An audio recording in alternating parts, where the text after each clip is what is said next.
Hola, hola, hola.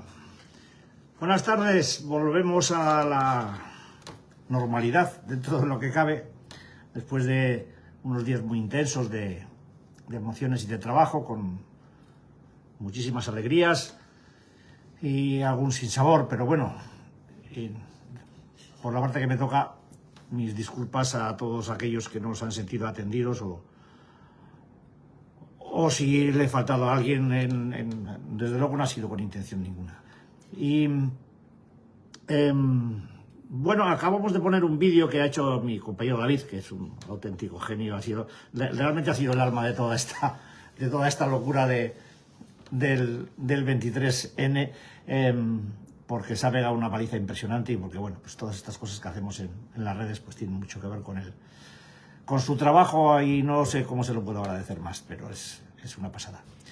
Es un vídeo bonito en el que, bueno, pues os damos las gracias por todo por lo bien que lo pasamos y por lo bien que estuvo todo, aunque acepto las críticas de que nos faltó un poquito de comida. Sobre todo a mí, que no provení. Pero bueno, el año pasado nos tuvimos que llevar pizzas para casa y este año pues nos ha faltado. En fin, ¿qué le vamos a hacer? Bueno, sabréis perdonar, y si habéis pasado mucha hambre, pues vuestra línea os lo agradecerá, si estaréis menos, pues eso, como la mía.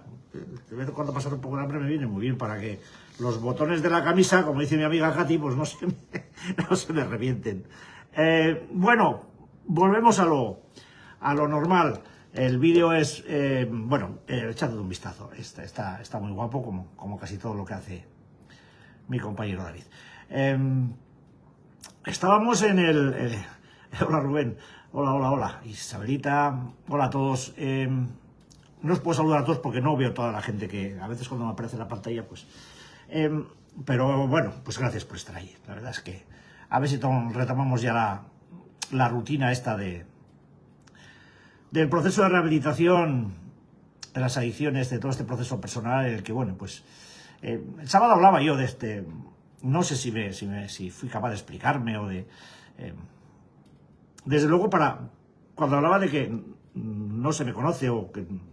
no, entiendo que quizá, pues, ¿cuántos van? 406 vídeos con este. Harán falta otros 400 para llegar a conocerme, ¿no? Soy sumamente intrincado y laberíntico, pero desde luego, escuchando todas estas charlas de media horita que hago, pues es una buena manera de conocer a un fulano como yo. Estábamos hablando de estos viajes locos del pensamiento, ¿no? De perdidos en el pensamiento, y en la última fase estaba hablando de la escucha sin evaluación, de la escucha para entender, en vez de para comprender, para entender, en vez de para responder, ¿no?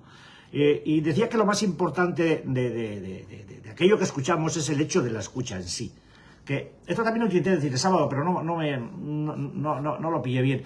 El hecho de la escucha en sí, porque cuando tú estás hablando y te sientes escuchado, la comunicación fluye, es mucho más fácil, es mucho más de corazón a corazón, ¿no? Se llega a ese resquicio del alma que se puede llegar a tocar, y eso es auténticamente genial, es fantástico, ¿no?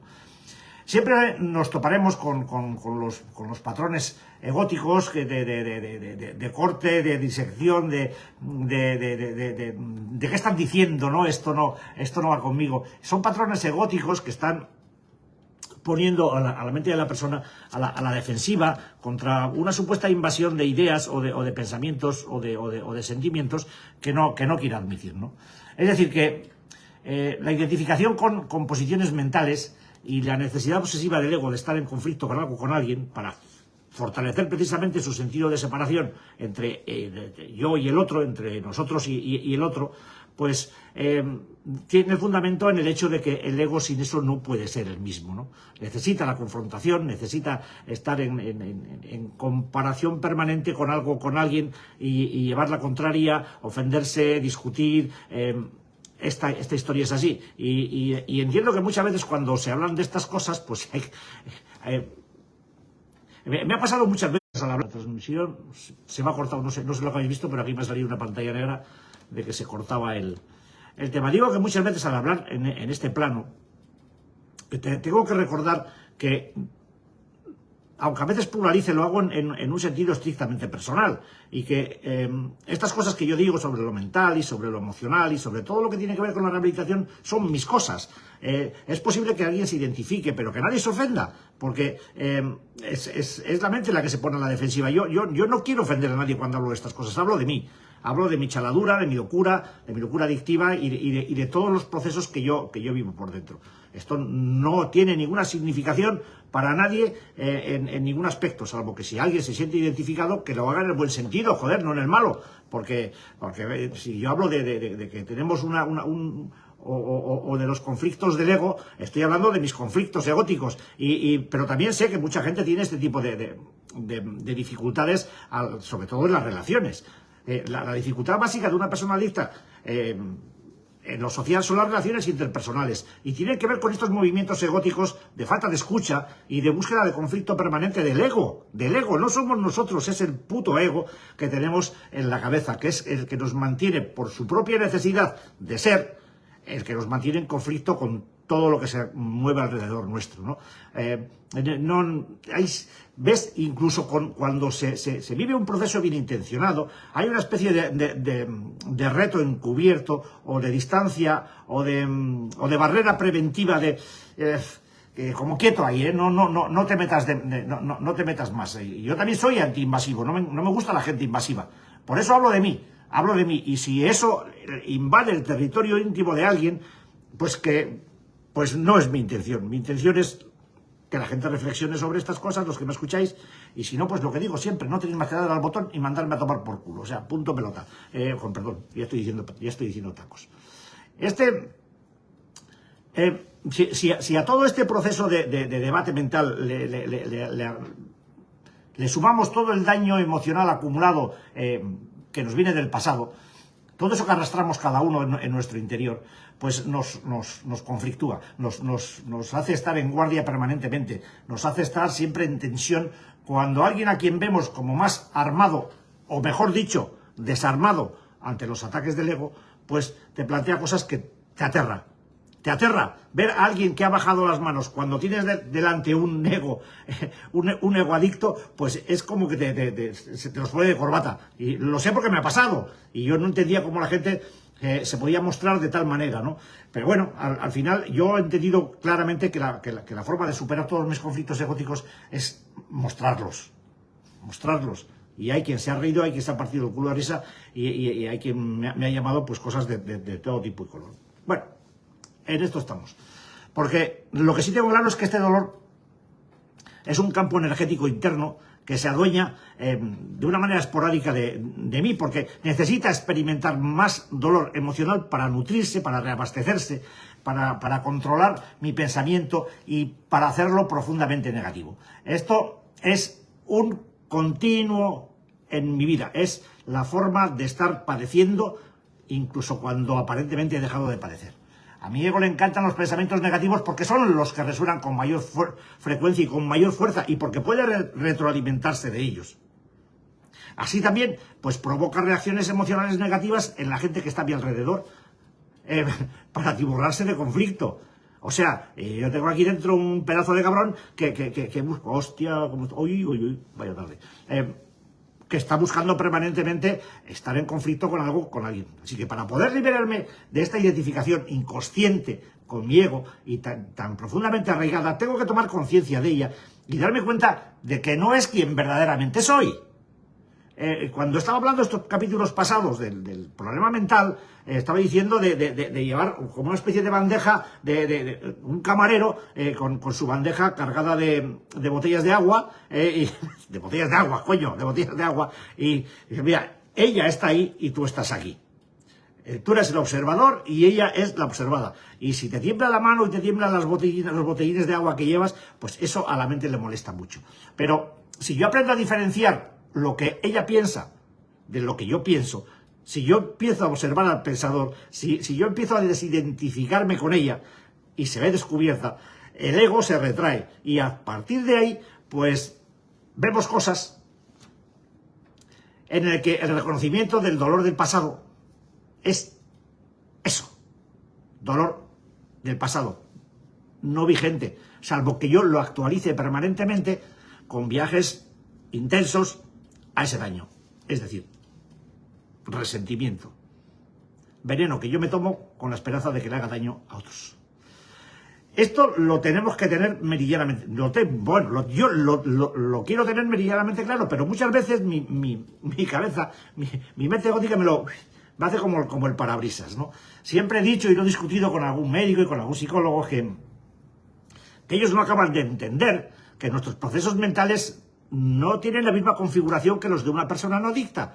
Nosotros tenemos un sistema de barrido mental que hace que nos olvidemos prácticamente al instante de cosas que son necesarias para poder seguir un camino de estabilización y de equilibrio. Yo lo denominé hace mucho tiempo el efecto cisterna. Sales de una consulta del psicólogo, del psiquiatra y bajas las escaleras y cuando llegas a la calle, pues parece que has tirado de la cisterna, el agua se ha vaciado y la cisterna está absolutamente vacía, preparada para llenarse de todo el montón de mierda con el que yo me alimentaba, ¿no? Entonces, este tipo de historias las tenemos que tener claras, porque el sistema de barrido y de olvido de lo necesario es vigente en una mente adicta y están permanentemente compitiendo contra el abastecimiento y la memoria de lo bueno. La memoria de dolor es más fuerte que la memoria de placer, de la memoria de disfrute, que la memoria del estar bien con el conocimiento claro de que estar bien es estar en salud, es estar en control, es estar sujetando los parámetros egóticos que nos llevan al puto desastre y al confrontamiento permanente y al conflicto en todos nuestros aspectos. De los conflictos del ego miedoso, del ego patológico. Entonces, el saber que uno lleva en su interior un conflicto permanente contra todo lo que se mueve alrededor, el vivir siempre pendiente de un entorno hostil, sin que muchas veces lo sea, pues hace que estemos sobretensionados y en unos parámetros de estrés brutales. Buscamos en estos movimientos raros la ayuda psicológica o psiquiátrica, viene la pastillita, la pastilla nos baja de vueltas, pero es que eso es un argumento químico. Y una vez que se pasa el efecto, o estamos permanentemente embotijados con químicos o estamos en conflicto permanente. Porque el control de impulsos y todo lo que tiene que ver con la recuperación se tiene que hacer padeciendo el conflicto propio en uno mismo que tiene el superar esas carencias. Si lo hago químicamente, cuando el químico se acabe, me voy a encontrar donde estaba y mis recursos seguirán siendo tan pocos como los que tenía cuando tuve que recurrir al químico. Y que no me malinterprete nadie, por favor, con el tema de la medicación y de todo lo que tiene que ver el tratamiento médico. El tratamiento médico se tiene que tomar tal como los médicos lo pautan. Yo estoy dando una clave en cuanto a lo que tiene que ver el movimiento egótico, el conflicto egótico mental y todos esos procesos de control de impulsos en los que una persona de mecha corta o de piel fina, pues entramos al trapo con lo que se nos pone por delante porque somos tan reactivos que no nos podemos contener. Somos seres emocionales y saltamos a la primera de cambio. Así que darse cuenta de que todo este almacenamiento de dolor del pasado, cuando nos ocurra, y poder romper la identificación consciente con la parte egótica, pues hace que pierdan mucha de su carga energética. ¿Cómo lo diría? Mira, por ejemplo, a los 20 años somos conscientes de tener... Bueno, sí, vamos a suponer que sí. Que soy consciente de tener un cuerpo fuerte y vigoroso. Yo era un tío atlético, un atleta, en fin. Y 60 años después, pues... normalmente pues uno se da cuenta de que tiene un cuerpo envejecido y débil. Esto jode, ¿eh? Sobre todo si tienes ya los 60 años después de los 20, o casi. Jode, seguramente que nuestra forma de pensar pues también habrá cambiado desde que teníamos 20 años, ¿no? Pero hay una cosa que yo siento muy profundamente en mí. Que la conciencia que sabe de que mi cuerpo era joven y ahora es viejo, o que mi forma de pensar ya no es la misma, esa conciencia no ha cambiado. Ese es el observador permanente del que hablo cuando intento explicarme en ese aspecto de decir que yo soy el observador y la otra parte es el pensador. Esa conciencia Esa conciencia es la vida misma y eso no cambia. Eso no cambia. Está contigo cuando naces, está contigo hasta que te mueres. Siempre, permanente, en todo el proceso vital de un ser humano. Permanentemente. Entonces, el dolor y el sufrimiento. Mira, que se presente como una opción real. Acabar con el sufrimiento que genera, desde mi óptica, todo ese escepticismo que me adorna sobre si se me hace entender o no, y lo acepto, que sufrir es algo que en demasiadas ocasiones elijo deliberadamente, es comerse una buena píldora, una buena pastilla, una de las grandes, una aspirina de las gordas, de las más gordas, de las que nos daban en el ejército, que se quitaba todo con aquello. Así que podemos plantearnos si realmente es imprescindible sufrir. Y nosotros venimos de un mundo, de un pozo de sufrimiento. Preguntarse esta pregunta y respondérsela, encontrando la respuesta más ambivalente que hay, porque la respuesta es sí y no. Si lo miramos desde la perspectiva del pasado, nos encontramos con que, hombre, si no, yo no hubiera sufrido todo lo que sufrí, pues probablemente no tendría la profundidad, ni la humildad, ni la comprensión que tengo ahora. Siempre he dicho que el proceso de rehabilitación de un adicto como yo es un proceso pulpero, de pulpo. Ya sabéis cómo se ablanda el pulpo, ¿no? Bueno, pues si hay alguien que no lo sepa, a palos. Por no decir a hostias, a palos. Así se ablanda un pulpo. El sufrimiento es una buena herramienta para abrir el caparazón del ego. Pero es que hay algunos que no aprendemos ni por esas. Y yo soy de esos. Visto así, se puede entender que en realidad es un maestro duro, pero eficaz, porque a mucha gente, pues el hecho de sufrir le dicen, no metas más la mano que te cortas el dedo, como yo. No metas más la mano que te lo cortas, ¿no? Pero hay quien pierde la mano entera, no solamente una falange, sino la mano entera y sigue metiéndola con la esperanza de que no le corte la máquina al dedo. Y es que es tremendo, pero esto es así. Y lo sabéis todos los que estáis en los procesos de rehabilitación, cómo se nos van tantísimos compañeros, joder, y uno se sigue preguntando, pero ¿por qué ha dejado la terapia? ¿Pero por qué deja de venir? ¿Pero por qué no acude? Pero si tiene aquí la clave de salvación de su historia, ¿no? El proceso de estabilización de su vida, ¿pero por qué se van, no? Y muchos nos preguntamos. A mí me lo explicaron muy claramente desde que empecé en esta historia. A mí hubo alguien que me dijo, mira, aquí nos quedamos los tontos. En rehabilitación. Los listos se van. Y algunos de tan listos que son cogen el camino del cementerio sin ninguna curva. Van derechos. Yo esto me lo aprendí muy bien. Seguramente por mi carácter miedoso. No lo sé, pero bueno. Yo sé que porque gracias a mi miedo, a mi cobardía estoy vivo. Y seguramente eso es lo que me ha mantenido, ese instinto de supervivencia es el que me ha sacado adelante de todos los líos en los que me he metido. Y he tenido unos cuantos, Pero bueno, no lo sé. Visto así, en realidad hablamos de un maestro duro, pero eficaz. Y ya sé que yo vengo de la escuela aquella de que la letra con sangre entra, ¿no? Y a nosotros nos llovían hostias como Padre Nuestros. Y mira que nos dábamos Padre Nuestros en aquel tiempo, ¿no? Pero es que los adictos no aprendemos por comprensión, aprendemos por sufrimiento. Y si hay un adicto que no haya sufrido, que me lo presente a alguien, joder. ¿Y cuánto ha sido el nivel de sufrimiento que ha tenido que padecer para llegar un día a tocar una puerta, llamar un teléfono y decir, necesito ayuda? O como dije yo, para no pedirla, creo que tengo un problema. Y aquel que me cogió el teléfono, lo conté el sábado, se partía la caja de risa. ¿Qué crees? Joder, que si tienes un problema. Si no, ¿a qué coño vas a llamar aquí? Aquí no llama a la gente para bailar jotas. Aquí no llama a la gente aquí llama a la gente porque tiene un problema. Un problema serio. Pero mucho más serio de lo que la gente que llama cree que tiene.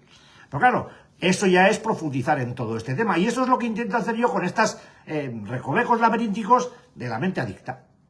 Y quiere decirse que el padecimiento, el sufrimiento,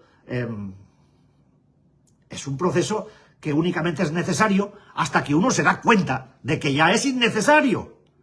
Y es que ya no tienes por qué seguir sufriendo. Y aún y así, todavía nos vemos en conflictos, en desavenencias, en cosas que para una persona normal pues no llegan de aquí a la esquina, pero para un adicto como yo, con un pensamiento envolvente y circular, pues no dejan de dar vueltas en mi cabeza permanentemente, y tengo que recordar que la mente va en la bandeja y que yo no soy eso, que yo no soy lo que pienso, ¿vale? Que el pensamiento está en mí, pero no soy yo. Una y otra y otra y otra vez. Y cuando el pensamiento recurrente me haya dado por el saco lo suficiente, entonces tomaré la decisión clara de decir, mira, artículo 16, fuera. El artículo 16 en ARE, que significa vete a tomar por culo.